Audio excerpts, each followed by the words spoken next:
nyangka jadi tersangka terus langsung naik kasusnya. Tapi sebenarnya ini kaget banget sih, aku kayak nggak dikasih kesempatan tiba-tiba langsung tersangka, jadi termasuk alot.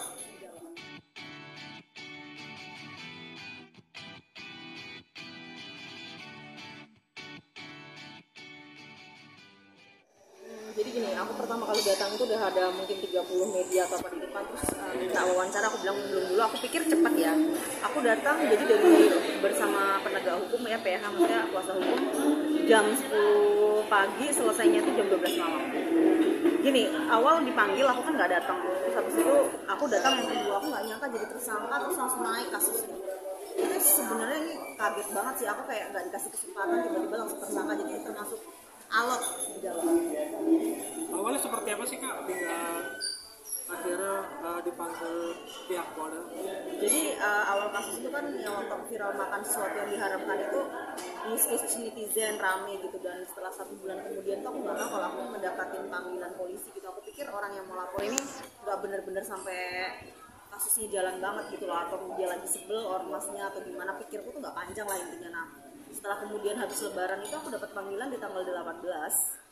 Di tanggal 18 itu, setelah itu aku kan dekat lebaran ya, pikirku aduh ini sulit nih, apalagi kondisi kesehatanku memang nggak bagus, aku nggak datang tuh. Terus ada salah satu media dari daerah sana yang kayak agak sedikit memaksa, lu nggak datang gitu kan. Aku bilang aku sakit, kalau memang nggak sabar pelapor ya udah bayarin tiket. Pinternya si pelapor ini, kemudian omongan aku tuh langsung dikasih penyidik, marah lah penyidik, kira kayak aku meremehkan hukum, makanya langsung naik tersangka saat itu. Nah akhirnya dia ngasih kesempatan untuk datang yang kedua kali. Itu sempat komunikasi Kak dengan pelapornya ini? Sempat sih, tapi kayaknya alot susah sih, karena dia katanya nggak mau ada perdamaian seperti itu. Oke. Mungkin perasaan Indonesia ada rasa takut atau gimana di tersangka ini? Hanya orang munafik yang nggak takut. Cuman aku di sini tuh dibilang takut banget nggak, cuman kayak harus tidak menyesali. Sebenarnya gini, pengacara aku sempat gini, kamu kalau memang sakit kita tunda dulu karena kita tuh tahu kamu bakal ditahan. Dia udah bilang kayak gitu. Aku nggak tahu gimana, mungkin namanya pengacara dia punya link atau apa di Polda gitu kan. Terus aku bilang aku nggak mau, aku secara, kalau laki-laki mungkin gentleman ya, aku secara betina men aku harus datang. Dan kemudian aku datang, aku bilang gini, kuasa Tuhan tuh adalah segala-galanya, yang penting aku menceritakan, aku tidak berniat untuk menghina gitu. Nah setelah aku kesana itu aku ditanya beberapa hal yang nanti mungkin aku bisa cerita ke kalian. Tapi aku sempat yang namanya aksesorisku ini sempat dilepas. Jadi mereka tuh sudah kayak campur nakut-nakutin juga, dan yang kemudian tuh aku tuh agak depresi karena aku sempat semalam tidur di sana, tapi bukan di tahanan. Di kantor polisi tuh ada spring bed, aku tidur di sana, yang aku tuh malam tuh kayak langsung kayak terbayang, karena dia udah bilang kalau di tahanan kamu tidak akan bisa menggunakan sabun dari sediain, hanya bisa menggunakan kaos, tidak boleh menggunakan aksesoris, dan tidak boleh membawa uang, tidak boleh membawa handphone. Segitu takutnya tuh di imajinasiku tuh, jadi langsung kambuh lah. Dari situ aku dilarikan ke UGD kayak gitu. Padahal mereka belum nahan aku, cuma ngasih clue. Berarti sekarang status kakak ini seperti apa? Wajib lapor kah atau seperti apa? Kalau aku sih sekarang tuh misalnya ada tahanan itu kan ada tersangka tidak ditahan.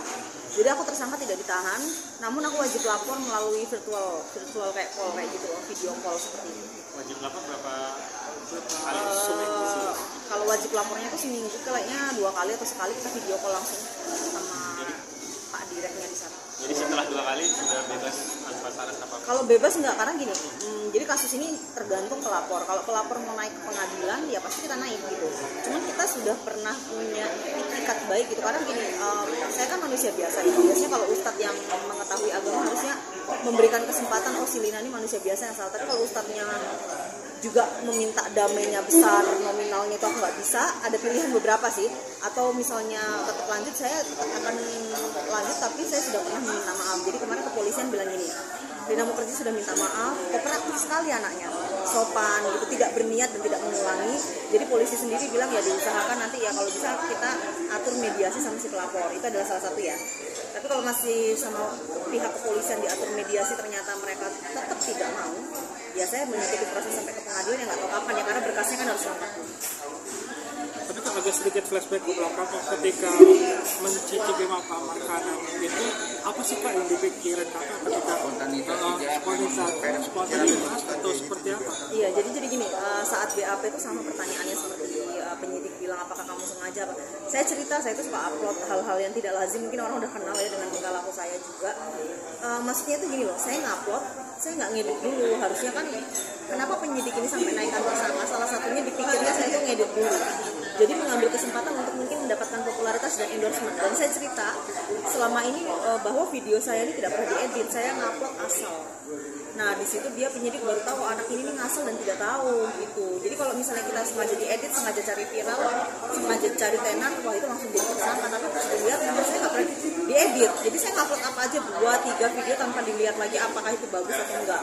Dari situ dia pikir dia tidak bermaksud. Nah di situ ada nilai plus yang penyidik senangnya tuh, maksudnya selain jujur anak ini tidak berniat untuk menyakiti orang lain. Ketika saat kakak yang mencoba, kan kita tahu sendiri video itu kan haram lah buat bagi kita. Itu dipikirkan kan, yaudah scan aja lah, aku cobain lah. Jadi gini, buat fans atau gimana? Sebenarnya aku tuh udah makan sih sebelumnya, tapi yang kulitnya nggak pernah, ini kan kriuk ya.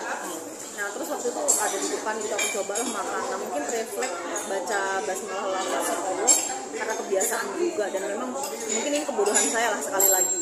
Harusnya jangan kayak gitu, karena memang kita tuh gini, kita selalu bisa bilang aku tidak menyinggung, tapi orang lain kan nggak tahu, apalagi itu kan mungkin sakral banget gitu loh. Jadi saya tuh juga mengaku salah, tapi sebenarnya sudah mengaku salah gitu kan saya udah bolak-balik minta maaf 5 kali, tapi kan kembali lagi sakit hatinya orang kita nggak tahu. Mungkin membuat para netizen dan yang lain itu dengan mulai kan basmah itulah yang membuat hujat pada marah murka itu. Ya benar-benar. Dari situlah Kak. Tapi ada konten kreator lain juga sama loh menggunakan kayak gitu, tapi ya nasibnya naas gitu. Dan saya mengakui saya salah sekali gitu kan, sebagai konten kreator itu dengan follower yang jutaan ya, itu harus mendidik yang baik, berbuat yang baik, berkat apalagi soal agama itu sensitif, ini pelajaran. Dan saya kapok karena saya satu hari itu ngerasa saya kayak ditahan, karena semuanya udah saya lepas gitu. Jadi kayak begini kapok, nggak mau lagi karena takut banget urusan sama polisi ini terakhir kali. Terus terang depresi berat sampai sekarang lambungku suka kayak sakit gitu loh. Tapi setelah terlepas dari kita makan haram atau nggak haram, emang setiap makan kita emang harus belajar bismillah. Iya sebenarnya benar kata rekan media, kalau menggunakan bismillah itu sebuah kebiasaan. Tapi maksud aku gini, ke depan mungkin BABI ini kan sensitif di kita gitu. Jadi aku lebih harus berpikir orang tuh bisa nggak suka loh, tuh tahu haram orang nggak suka. Jadi sensitif orang beda. Kayak misalnya kita minum alkohol gitu, mungkin nggak sesensitif makanan ini gitu. Ada timbul pertanyaan nggak kalau emang nggak bisa baca belajar bismillah, baca apa kalau kita makan hal-hal kayak gitu? Sebenarnya pro kontra loh, yang bela saya juga banyak banget. Itu adalah salah satu masukan untuk kepolisian juga. Maksudnya si Lina ini kan salah, tapi kenapa hukumannya lebih dari korupsi juga? Dan maksudnya dia muslim, dia bisa aja keceplosan. Nah itu yang membuat sampai detik ini saya bisa, penyidik itu kasih kesempatan aku tuh kayak tahanan luar lah bahasanya. Karena dari pernyataan-pernyataan ini banyak netizen juga yang mungkin kan orang kan kritis, netizen ya sekarang itu orang bisa mengkritik apa segala macam. Kalau dia muslim ya itu salah, dia refleks.